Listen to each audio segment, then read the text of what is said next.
Buenos días, mi gente. Hoy vamos a aprender 10 palabras en español traducidas en creol. Bonjour, mon moyo. Aujourd'hui, nous allons apprendre à parler 10 mots espagnols traduits en créole. Sans perdre de temps, on commence. Sin perder el tiempo, vamos a empezar.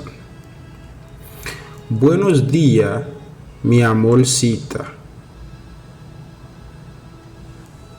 Buenos días, mi amorcita. En créole. Bonjour, ti chéri. Bonjour, ti chéri. Nous connaissons bien mot ti chéri ça en Haïti nous toujours utilisons. Donc en espagnol yo dit mi amorcita qui veut dire ti chéri.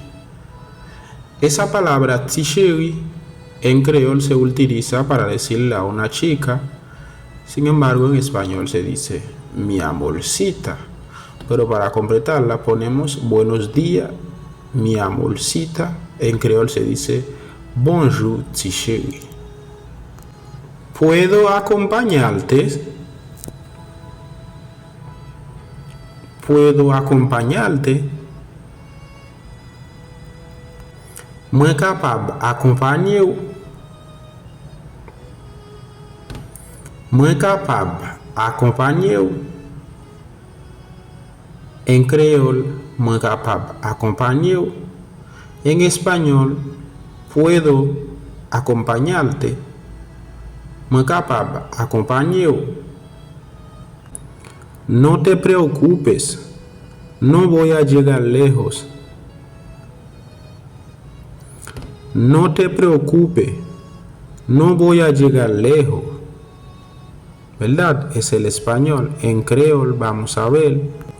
Pa okipe ou, mwen pa prive loin. Pa okipe ou, mwen pa prive loin. Por favor, acéptame. Por favor, acéptame. ¿Verdad? Es el español. Por favor, acéptame. Si vamos en el creol, se pronuncia así. S'il vous plaît, acceptez. S'il vous plaît, acceptez. No, gracias. Puedo ir sola. No, gracias. Puedo ir sola. Es el español, ¿verdad? Vamos a ver el creol.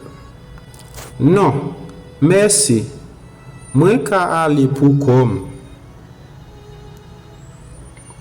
No, merci. Mwen ka ali pou kom. La calle está peligroso. La calle está peligroso. La rue a danger. La rue a danger. ¿Ves? En el español dice la calle está peligroso, sin embargo en creol se dice la rue a danger. Sí, yo lo sé. Sí, yo lo sé. Oui, mwen connais. Oui, mwen connais. Entonces, déjame ir contigo. Entonces, déjame ir contigo. Eh bien, quittez-moi aller avec vous. Eh bien, quittez-moi aller avec vous. Por algo Dios me puso en su camino. Por algo Dios me puso en su camino. Pou yon bagay, bon di metem sou chime ou. Pou yon bagay, bon di metem sou chime ou. Tu eres un buen caballero. Tu eres un buen caballero. Ou se yon bon monsieur. Ou se yon bon monsieur. Bueno, en este caso, mi gente, espero que entiende bien las clases. Bon, na façon ça, mes amis, moi espère que nous comprenons partie ça. Moi pas faire yo long, c'est pour nous capable garder le complet pour nous comprendre. No lo hice largo para que lo entienda y lo comprenda. Así que si eres nuevo en el canal, le voy a pedir un favor que se suscribe al canal y deja un comentario. Kounya m'a demandé nous un service.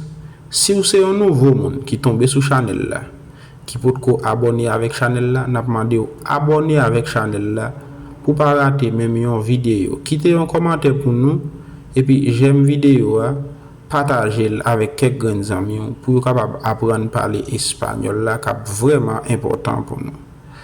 Et si mon pas oublier, moi besoin si pour nous.